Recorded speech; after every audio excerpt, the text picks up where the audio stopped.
আপনার একটা সহজ হিসাব বলি, ঈদুল আজহার দিন মানে 3 দিন, 10, 11, 12 কোরবানির দিন, তারপরের 2 দিন, এই 3 দিনের মধ্যে যদি কারো কাছে 52.5 ভরি রূপার সমপরিমাণ টাকা নিত্য প্রয়োজনের অতিরিক্ত থাকে সম্পদ, তাইলে 52.5 ভরি রূপার দাম হলো 1000 টাকা করে যদি হয়, 1 ভরি রূপার দাম 52,500।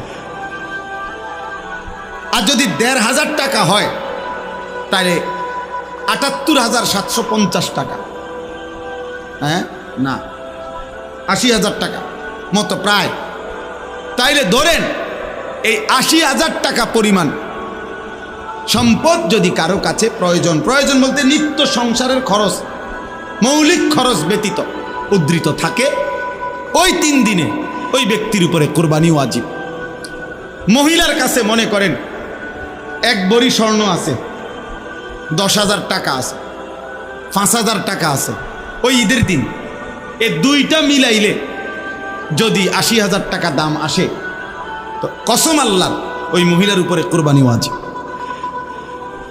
এখন 1 ভরি স্বর্ণ আর লগের এই 5,000 টাকা মিলাইলে 80,000 টাকা হইবনি, কয় হইবনি মানে 1 ভরি স্বর্ণের দামে তো 1 লাখ টাকার উপরে মিয়া, 1.5 লাখ টাকা। আমি তো জানিও না কত কিনতাম আমি স্বর্ণ কিনে, ভাত খাইয়া কুল পাই না। তাইলে বুঝাইতে চাইলাম কি পরিমাণ মহিলাদের উপরে কোরবানি ওয়াজিব বলেন। আহা, মহিলারও তো আখেরাত আছে, মহিলারও তো কবর আছে। আমাদের পুরুষরা বুঝতেই দেয় না, এগুলা বুঝানোর সুযোগ দেয় না। না বেড়ি মানুষ ইতান বুঝতা না, ভাত রাইনবা, হুদা গোস্ত রাইনবা, রুটি দি খাইবা, তোমার দায়িত্ব হলো গোস্ত আর রুটি, রুটি আর গোস্ত বেড়িরে লাগাই দিছে কামে। আস্তাগফিরুল্লাহ। এই জন্য বাপ, আমি আরো ভাঙ্গা বললে আরো অনেক সুন্দর মাসআলা আছে, কিন্তু সহজ কথা হলো অগণিত মুসলমানের উপরে আমাদের সমাজে বর্তমানে হজ ফরজ, কোরবানি ওয়াজিব। আপনি মনে করেন ছেলে বিদেশ, তো এবারে প্রত্যেক মাসেই বাপের লেগে টাকা পাঠায়, 1 মাসে 2 মাসে। এখন এই কোরবানিকে সামনে রাইখা 30,000 টাকা পাঠাইছে, 50,000 টাকা পাঠাইছে বাড়িতে। এখন বাপমার নামে কোরবানি হয়েছে, ভালো কথা, বাপমার কোরবানি আদায় হলো, কিন্তু এই ছেলেটার কাছে কি 80,000 টাকা জমা নাই? কথা বলে না কেন? আরে তার কাছে নাই আলাদা ব্যাংকে টাকা, থাকতে পারে, আমরা বুঝি না। হ্যাঁ, তার কাছে আলাদা জমা টাকা আছে, তো তার ব্যাংকে টাকা আছে, তার কাছে উদ্ধৃত টাকা আছে। তাহলে এই ছেলের উপরে কোরবানি ওয়াজিব কিনা? তো তাহলে তার কোরবানিটা যে আদায় করলো না, আমগো বাড়িতে কোরবানি দিছে, তা আমনগো বাড়িতে কোরবানি দিছে না মিয়া, আমনগো বাড়িতে গোস্তের ব্যবস্থা হয়েছে। কথা বলেন না, বুঝেন নাই কথাটা? আপনাদের বাড়িতে কি ব্যবস্থা হয়েছে? গোস্তের ব্যবস্থা হয়েছে, গোস্তের ব্যবস্থা হয়েছে। সে ঢাকা চাকরি করে ছেলেটা, সে বিয়ে করে নাই, কিন্তু তার উপার্জন আছে, বালেক মনে করেন এখনো বিয়েই করে নাই। তাহলে এখন তার তো 80,000 টাকার চাইতে বেশি আছে জমা। এখন সে যে বাড়িতে সংসারে বাপমার কাছে 20,000 টাকা দিছে, তো বাপমার নামে কোরবানি হয়েছে, ভালো কথা, সমস্যা নাই, তুমি বাপমারে দিও, তুমি তো সারা বছরই দাও, তো বাপমারে দিলে তো সওয়াব আছে। কিন্তু তোমার উপরে যে কোরবানি ওয়াজিব হলো সেটা কই? বললে কইবা আমগো বেড হইতেরা, ও মা হেতে তো বিয়েই করছে না, হেতের আবার কি এর কোরবানি? বিয়ের লগে কোরবানির কি? কথা বলেন না কেন? বিয়ের সাথে কোরবানি, তুই বিয়ে করছো না, তোমার দোষ, তুমি অন বিয়ে করে লাও, এখন আরো সময় আছে, আজকে মাত্র 12-13 তারিখ, তুমি বিয়ে করো। তাহলে বিবাহের সাথে কোরবানির কোনো বিষয় আছে কি? তাইলে উপার্জনের সাথে বিষয়টা, এটা কিসের সাথে না? সংসার এক লগে, যে আমরা এক লগেই হুজুর একসাথে সংসার, এই জন্য আব্বার নামে, এটা তো কোনো কথা না। আপনার সংসার একসাথে না, ভিন্ন, এইটা তো বিষয় না। যতজনের উপরে ওয়াজিব হয়েছে প্রত্যেকের কোরবানি ওয়াজিব হইতে হবে, নাই তো কোরবানি আদায় হয় নাই এই ফ্যামিলিতে, বরং এই ফ্যামিলিতে গোস্ত খানার কি হয়েছে ব্যবস্থা। 3 জনে রোজগার করে, কোরবানি দিছে বাপের নামে শুধু, কেন? ও আমরাই তো হুজুর এক লগেই তো সবাই এক চুলা, আমরা এক চুলার ভিত্তিতে নিয়ে কোরবানি ওয়াজিব হয়। কথা বলেন না কেন? তাইলে কোরবানি তো চুলার লাগে না, কোরবানি উপার্জনের সাথে, কামাই রোজগারির হিসাবের মধ্যে। এই জন্য দয়া করে আপনাদের কাছে আমি অনুরোধ করলাম, বিষয়টা অত্যন্ত গুরুত্বপূর্ণ। আপনি বুঝতে চান না বলে বা বোঝেন নাই বলে ফেলে দিলে হবে না, হবে না। বরং আমরা প্রত্যেকের উচিত হজ, যাকাত, কোরবানি গুরুত্বের সাথে আদায় করা। আপনার এবার আসেন, আমি এই আয়াতের কথা শেষ করি, তাইলে আমার কথা শেষ। কোরবানি মানে মনে রাখবেন নিছক একটা প্রাণী, যেটা কিতা সাধারণ মামুলি একটা ছাগল জবাই করা, একটা গরু জবাই করা না বাপ। বরং কোরবানি এমন একটি ইবাদত যেটা মাত্র 20 সেকেন্ডে, মাত্র 10 সেকেন্ডে, মিনিটে না, 20 সেকেন্ডে, আমি বুঝার জন্য বলি, কোরবানি এমন একটি ইবাদত যেই ইবাদতের মাধ্যমে বান্দা 20 সেকেন্ডে, 10 সেকেন্ডে মহান আল্লাহ রবের সাথে সম্পর্ক তৈরি হয়, বান্দা আল্লাহর ঘনিষ্ঠ হয়। এত দ্রুত গতিতে বান্দা অন্য আমলের মাধ্যমে আল্লাহর ঘনিষ্ঠ হয় না, কোরবানির মাধ্যমে যত দ্রুত হয়। কিভাবে বুঝলাম? হাদিসের মধ্যে আছে, আল্লাহর নবী সাল্লাল্লাহু আলাইহি ওয়াসাল্লাম বলেন, ওয়া ইন্নাদ দামা লা ইয়াকাউ মিনাল্লাহি বিমাকানিন ক্বাবলা আন ইয়াকা মিনাল আরদ। নবীজি বলেন, কুরবানির দিন, কোরবানির প্রাণী যখন জবাই করা হয়, তখন রক্তের প্রথম ফোঁটা জমিনে পড়বার আগেই, এদিক দিয়ে নিচে যাইবার আগেই আরশে আজিমে মহান আল্লাহ পাকের কাছে পৌঁছে যায়। এখন বলেন, একটা গরুর গলাটা আর মাটি ব্যবধান করব একা একা 4 আঙ্গুল, নয়তো 1 বিঘত। কথা বলেন, মানে গলা জেন্দে জবাই করে, এই গলায় আর মাটি, নিচেতে মাটিটা ব্যবধান কি 1 বিঘত? 1 বিঘতে ধরেন 4 আঙ্গুল বা 1 বিঘত, তাহলে 1 বিঘত নিচেই মাটি।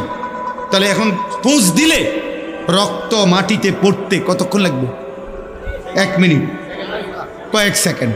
এই জন্য কইলাম 10 সেকেন্ডই ধরেন, আর ধরে নিলাম আমি 10 সেকেন্ড ধরেন, 10 সেকেন্ডে জমিনে পড়বার আগেই আরশে আজিমে পৌঁছে যায়। তাহলে এত দ্রুত গতিতে আল্লাহর নৈকট্য অর্জন করার এর চাইতে উত্তম মাধ্যম আছে কিছু?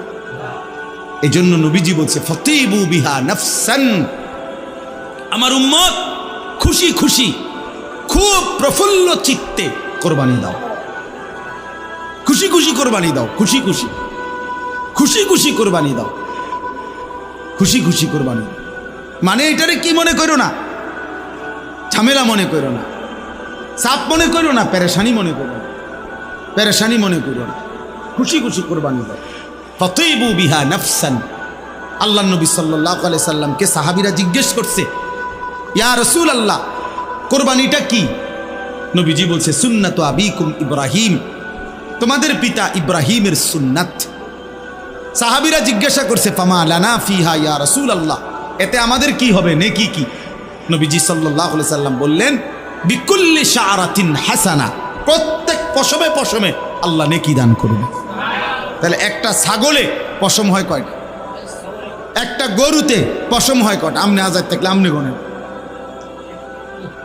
আমনের যদি আর কাম না থাকে আমনে গনে, আমার আরো বহুত কাম আছে, ঠিক কি না? বলেন না কেন? কে গুনবে? তো আল্লাহ নবী সাল্লাল্লাহু আলাইহি সাল্লাম বলছে, বিকুল্লি শাআরাতিন হাসানা, প্রত্যেক পশমে পশমে আল্লাহ নেকি দান করবে। এই জন্য কুরবানি একটা প্রাণী জবাই না। কিছু মুরতাদ আছে, কিছু নাস্তিক বেঈমান আছে, কিছু মুনাফিক এই বাংলাদেশও আছে, আমরা নিজে পত্রিকায় দেখছি, বিবৃতি দেয় যে এত প্রাণী জবাই না করে এই টাকাগুলো গরিব দুঃখীকে দান করলে ভালো হতো। মানে বেঈমানে মনে করছে এটা শুধু একটা প্রাণী জবাই, মুনাফিকে মনে করছে এটা একটা প্রাণী জবাই, যে না বেটা, এটা প্রাণী জবাই না। এখানে আল্লাহ তাআলা বলেন, ওয়ায়াযকুরু ইসমাল্লাহি ফি আইয়ামিন মা'লুমাত আলা মা রাযাকাহুম মিন বাহিমাতিল আনআম, চতুষ্পদ হালাল যেই প্রাণীগুলোর উপরে কোরবানির নির্ধারিত 3 দিনে জবাইয়ের মুহূর্তে আমি আল্লাহর নাম, আমার স্মরণ, আল্লাহু আকবার, এটা যে উচ্চারিত হয়, আমার জমিন গোটাটার মধ্যে তাকবীরের আওয়াজ হয়, আমি আল্লাহ এই উদ্দেশ্যেই কোরবানির বিধান দিয়েছি। আমার তাকবীর, আমার আওয়াজ বুলন্দ হয়। কি বুলন্দ হয়? তাকবীরে মুমিনের বিজয়। ইসলামের গুরুত্বপূর্ণ এই তিনটা ইবাদত, একটা হলো যাকাত, একটা হলো হজ, একটা হলো কুরবানি। যাকাত এবং হজ ফরজ ইবাদত, হজ এবং যাকাত, আর কুরবানি ওয়াজিব ইবাদত। তাহলে বোঝা গেল কি? বোঝা গেল হজ, যাকাত, কুরবানি এই তিন ইবাদতের ক্ষেত্রে একজন মুমিনের কোনোভাবেই গাফলতি করা, খামখেয়ালি করা উচিত না। একটা জিনিস বোঝা দরকার, ইসলামী শরীয়তের মধ্যে যেই আমলের যেই হুকুম, ওই আমলের মাসআলা জানারও সেই হুকুম। অর্থাৎ নামাজ যেমন ফরজ ইবাদত, তো নামাজের পূর্ণ মাসআলা বুঝে নেওয়া, জেনে নেওয়া এটাও ফরজ। যাকাত যেমন ফরজ, তো এটার মাসআলা বুঝা এটাও ফরজ। হজ যেমন ফরজ, এটার মাসআলা বুঝা এটাও ফরজ। কোরবানি যেমন ওয়াজিব, তো এটার মাসআলা বুঝা এটাও ওয়াজিব। মানে কোন অবস্থায় হলে কি কারণে কারো উপরে হজ ফরজ হয়, কোরবানি ওয়াজিব হয়, যাকাত ফরজ হয়, এটা আমাদের জন্য প্রত্যেকের আলাদা আলাদাভাবে জানা ফরজে আইন। ফরজে আইন। অনেক সময় আমরা খামখেয়ালি করি, আমি স্কুলে পড়ছি, কলেজে পড়ছি, আমি সাধারণ মানুষ, আমি গ্রামের মানুষ, আমরা ছোটোবেলায় পড়ালেখা করছি না, আমরা মূর্খ সুরূক্ষ মানুষ, গ্রামের মানুষ, হুজুর কোনো রকম আমরা পেটে ভাতে চলি। এই সমস্ত ৯-৬ কথা, বাটফারি কথা, এগুলো বলে আপনি শরীয়ত বুঝলেন না, আল্লাহর বিধান শিখলেন না, বুঝলেন না। এই সমস্ত অজুহাত খোদার কসম আখেরাতে হাসরের ময়দানে আল্লাহ পাকের সামনে দাঁড় করানো যাবে না, দাঁড় করানো যাবে না। এসব ফাইজলামি কথা আখেরাতের ময়দানে চলবেন, চলবেন। সুম্মা লাতুসআলুন্না ইয়াওমাইদিন আনিন নাঈম। আল্লাহ বলেন, আমি প্রতিটি নিয়ামত সম্পর্কে অবশ্যই তোমাদেরকে জিজ্ঞেস করব। তো এক এক টাকা, এক এক সম্পদ, এক এক টাকার উপার্জন আল্লাহর নিয়ামত, আপনাকে এর জবাবদিহি করতে হবে। এই পরিমাণ টাকা, এই পরিমাণ সম্পদ থাকার কারণে আপনার উপরে হজ ফরজ হয়েছিল, আপনি কেন করলেন? কোরবানি ওয়াজিব হয়েছিল, কেন আদায় করলেন না? যাকাত ফরজ হয়েছিল, কেন করলেন না? আমি বুঝি নাই, আমি খেয়াল করি নাই, ইত্যাদি বললে বিশ্বাস করেন আখেরাতের শাস্তি থেকে মুক্তি মিলবে। এজন্য এই তিন আমলের ক্ষেত্রে খামখেয়ালি করতেন। আমি একটা উদাহরণ দিই, তাহলে বুঝবেন। ফজরের নামাজের 2 রাকাত সুন্নত নামাজ, সুন্নতে মুআক্কাদা, মানে ফরজের আগে যে 2 রাকাত নামাজ। তা আমাদের নবী সাল্লাল্লাহু আলাইহি ওয়াসাল্লাম বলেন যে, হে আমার উম্মত, যদি তোমাদের কাউকে ঘোড়ায় পিষা ফেলে, অর্থাৎ তুমি যদি ঘোড়ার পায়ের নিচে পড়ে আহত হও, আঘাতপ্রাপ্ত হও, ঘোড়ায় তোমারে পায়ে ফাড়াইছে, এত ব্যথা, এত বড় আহত হলেও যদি হও, নবীজি বলে তবুও তুমি ফজরের 2 রাকাত সুন্নত ছেড়ো না। তাইলে ফজরের 2 রাকাত সুন্নত, সুন্নতে মুআক্কাদা হওয়ার কারণে নবীজি সাল্লাল্লাহু আলাইহি ওয়াসাল্লাম কি পরিমাণ গুরুত্ব দিয়েছেন। আচ্ছা, কোরবানি একটা ওয়াজিব ইবাদত, তো নবীজি বলছেন, মান ওয়াজাদা সাআতান লিআন ইউদাহিয়া, যার কোরবানি করার সামর্থ্য ছিল, কোরবানি ওয়াজিব হয়েছিল, ওয়ালাম ইউদাহি, অথচ সে কোরবানি করল না, ফালা ইয়াকরাবান্না মুসাল্লানা।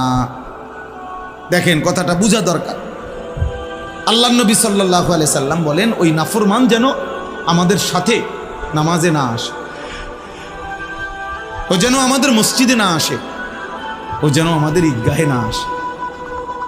তাহলে কত বড় ধমক দিছে যে বেটা নাফরমান, সামর্থ্য থাকা সত্ত্বেও তুমি কোরবানির ওয়াজিব আদায় করলে না কেন? এখন আপনি যদি বলেন যে আমি বিষয়টা জানিই না, আমি মাসালাই বুঝি নাই, তো এইবার তো পিঠা ছেড়ে দিব, ঠিক না? যেহেতু উনি জানে না, অতএব ফেরেস্তা বলবে না ওনারা ছেড়ে দাও, নাকি? তাইলে তাইলে বলে। আচ্ছা, এবার আপনি দেখেন হজ। রাসূলুল্লাহ সাল্লাল্লাহু আলাইহি ওয়াসাল্লাম স্পষ্ট হাদিসের মধ্যে বলছেন, মান মালাকা জাদান ওয়া রাহিলাতান তুবাল্লিগুহু ইলা বাইতিল্লাহ, যে ব্যক্তির এই পরিমাণ পাথেয়, আসবাব এবং বাহন সামর্থ্য ছিল যে যার দ্বারা সে আল্লাহর ঘরে হজ করতে পারত। শরীয়ত মোতাবেক একটা নির্দিষ্ট পরিমাণ আছে, আপনার মন মতো সামর্থ্য না, আপনার মন চাইছে হজ, এটা না। শরীয়ত যে পরিমাণ সাব্যস্ত করছে ওই পরিমাণ যখন আপনার হবে, এবার আপনার মন না চাইলেও আপনার উপরে ফরজ, মন না চাইলেও ফরজ।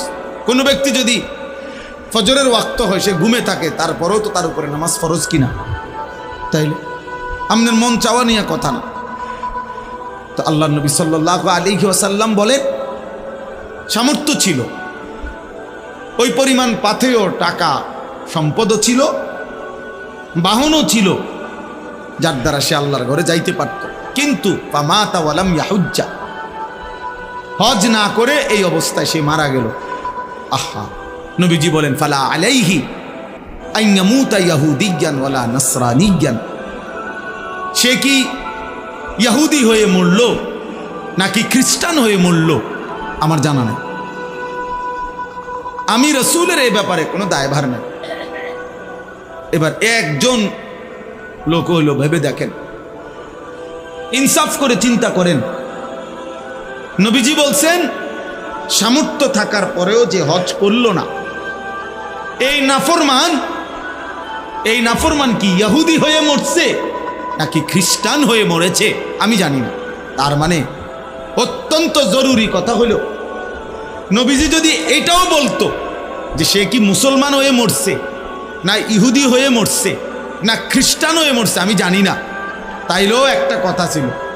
কিন্তু এইটাও বলে নাই, মানে মুসলমান হিসাবে মরে নাই, এটা ঠিক আছে নিশ্চিত, তবে বাকি বেঈমানের মধ্যে কোন আইটেম, কি ইহুদি না খ্রিস্টান, এটা আমার জানা না। আর আরেক হাদিসে বলছে, ফালিয়ামুত ইনশা ইয়াহুদিয়ান বা ইনশা নাসরানিয়ান, সামর্থ্য থাকার পরেও যে হজ না করে মরে গেল, নবীজি বলেন সে যেন ইহুদি হয়ে মরুক অথবা খ্রিস্টান হয়ে মরুক, তোর লগে আমার কোনো সম্পর্ক নাই। তাহলে রাসূলুল্লাহ সাল্লাল্লাহু আলাইহি সাল্লাম যদি এই কথা বলে, তাহলে ওই নাফরমানের জন্য হাসরের ময়দানে সুপারিশ করবে কে? তিনি যদি বলে আমি জানি না, আমার কোনো দায়িত্ব নাই, তাহলে এর জন্য সুপারিশ করবে কে? কারে হাউজে কাউসারের পানি দিবে কোন আব্বা? বলে কে দিবে? এই জন্য নবীজি সাল্লাল্লাহু আলাইহি ওয়াসাল্লাম এই ফরজ ত্যাগ করার প্রতি এত বড় ধমক দিছে। হাদিস শুনেন, আল্লাহ নবী সাল্লাল্লাহু আলাইহি ওয়াসাল্লাম বলছেন, যার উপরে যাকাত ফরজ হলো অথচ সে ফালাম ইউআদ্দি যাকাতাহু, সে তার যাকাত আদায় করে নাই, আল্লাহ নবী সাল্লাল্লাহু আলাইহি সাল্লাম বলেন, তার জমানো সমস্ত সম্পদ কিয়ামতের দিন বিষধর দুই মুখ সাপের আকৃতি ধারণ করবে এবং তার সমস্ত দেহের মধ্যে ওই সাপ তাকে পেঁচাইয়া ওই দুই মুখ দুই গালের মধ্যে রেখে, এই সাপ, খোদার কসম, বুখারী মুসলিমের হাদিস, এই নাফরমানের দুই গালের মধ্যে বিষধর কালো টাক মাথা বিশিষ্ট সাপ তারে কামড়াইতে থাকবে, ঠোকরাইতে থাকবে, আর বলবে, বেঈমান, আমি তোর জমানো সম্পদ যা তুমি যাকাত দাও নাই। তাইলে আপনি এটারে কি মনে করছেন? মামুলি মনে করছেন আপনি এটারে? আপনি মনে করছেন বড় লোকে যাকাত দেয়, কিছু মানুষে কিছু লুঙ্গি দেয় আর পুরান কিছু কাপড় দেয়, যাকাতের কাপড় লাইন ধইরা, এটার নাম যাকাত? তাইলে যেই আমল ছেড়ে দেওয়ার ক্ষেত্রে এত বড় শাস্তি, তার ব্যাপারে কি আরেকটু সতর্ক হওয়া উচিত না? আরেকটু সচেতন হওয়া উচিত না?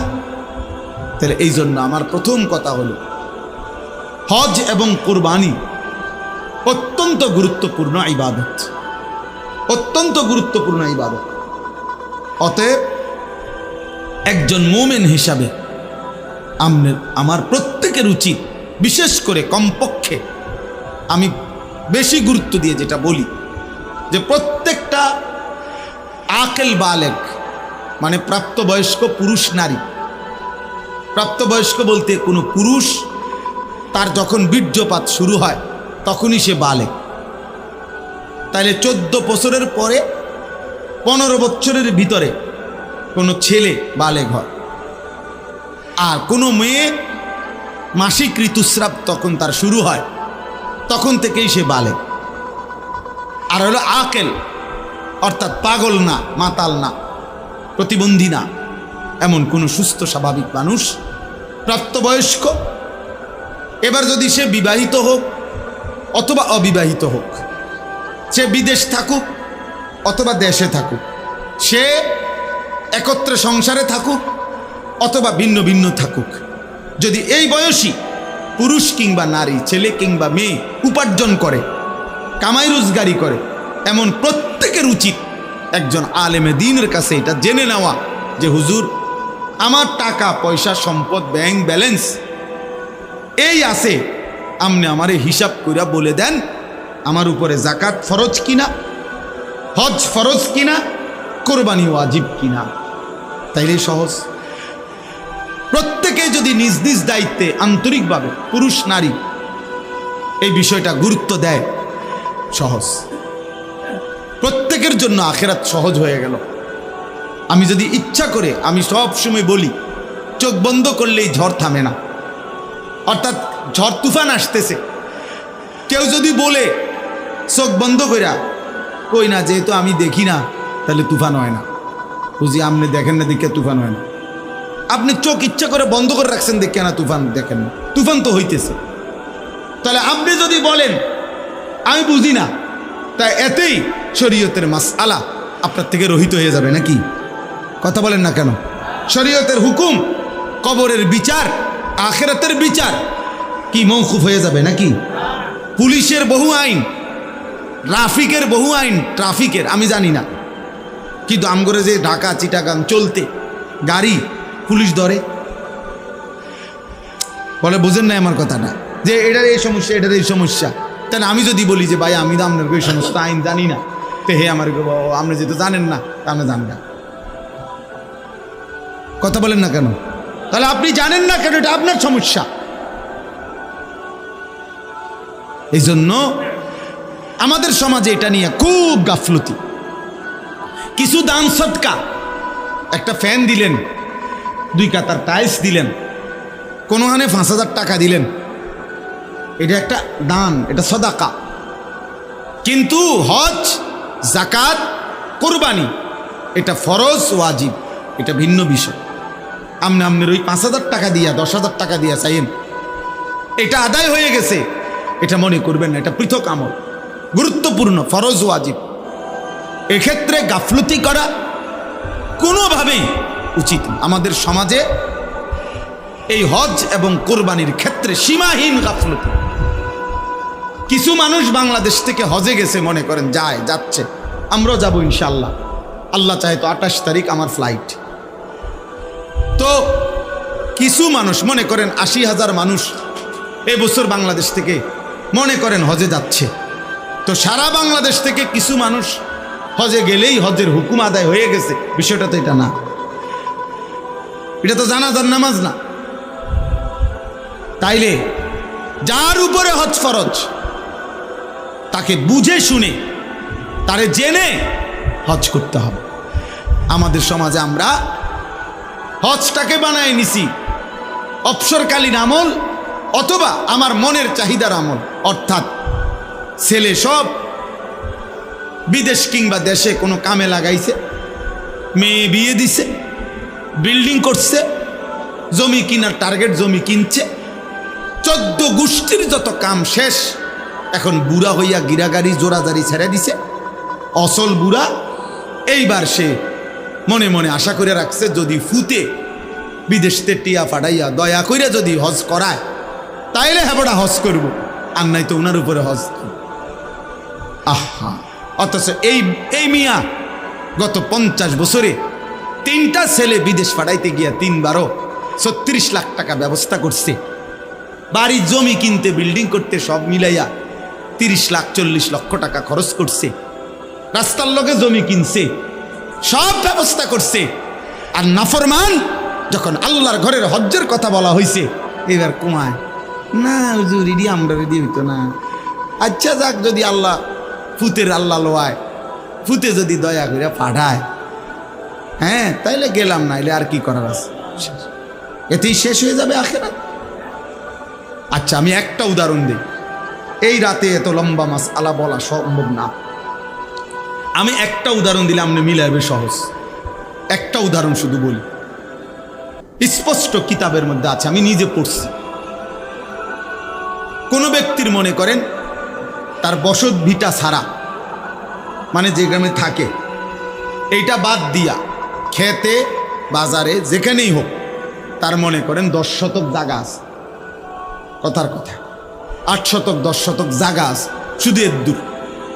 এখান থেকে যদি কিছু অংশ জায়গা বিক্রি করে 3 শতক 4 শতক, তাহলে হজের টাকা এবং হজের সময়কালীন পরিবারের স্বাভাবিক খরচের টাকা ব্যবস্থা হবে।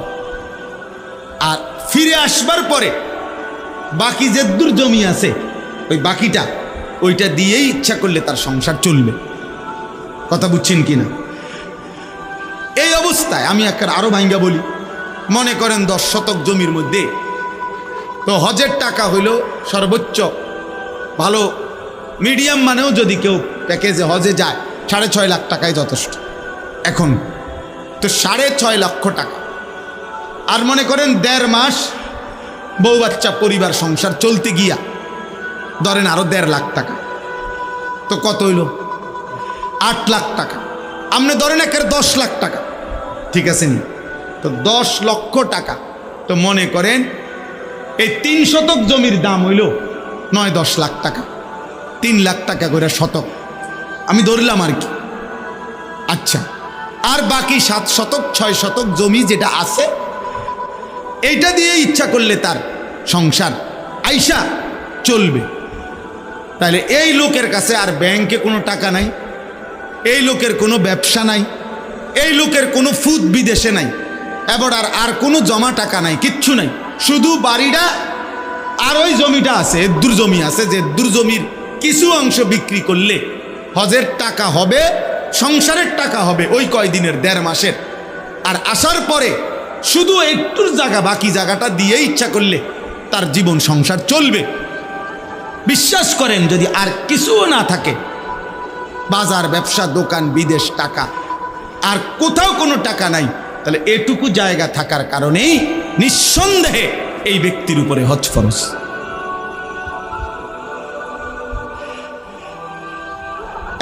একশো ফরজ, 100 ফরজ। এখন এই বুড়া নাফরমান যদি ইচ্ছা করে চোখ মুচ্ছা, আপনি বুঝেন না, আপনি চোখ বন্ধ করে লাইছেন, হ্যাঁ আপনি বুঝেন নাই, আপনি ফুতের বিদেশের টেয়ার লাগিয়া বইয়া রইছেন, অথবা ইচ্ছা করে দুনিয়ার সমস্ত কিছু করতে গিয়ে টাকার ব্যবস্থা হয়েছে, আপনি হজ করলেন না, তাইলে মনে রাখবেন যদি এই অবস্থায় এমন কোনো বয়স্ক লোক মৃত্যুবরণ করে, তো আল্লাহ রসুল বলছে তুই কি ইহুদি মরলি না খ্রিস্টান মরলি, আমি নবী জানি না, যা।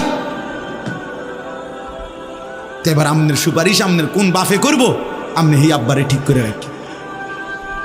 আপনারে হাউজে কাউসারের পানি কোন আব্বাই দিবে, আমনের সেই আব্বার লগে কথা বলে রাখি।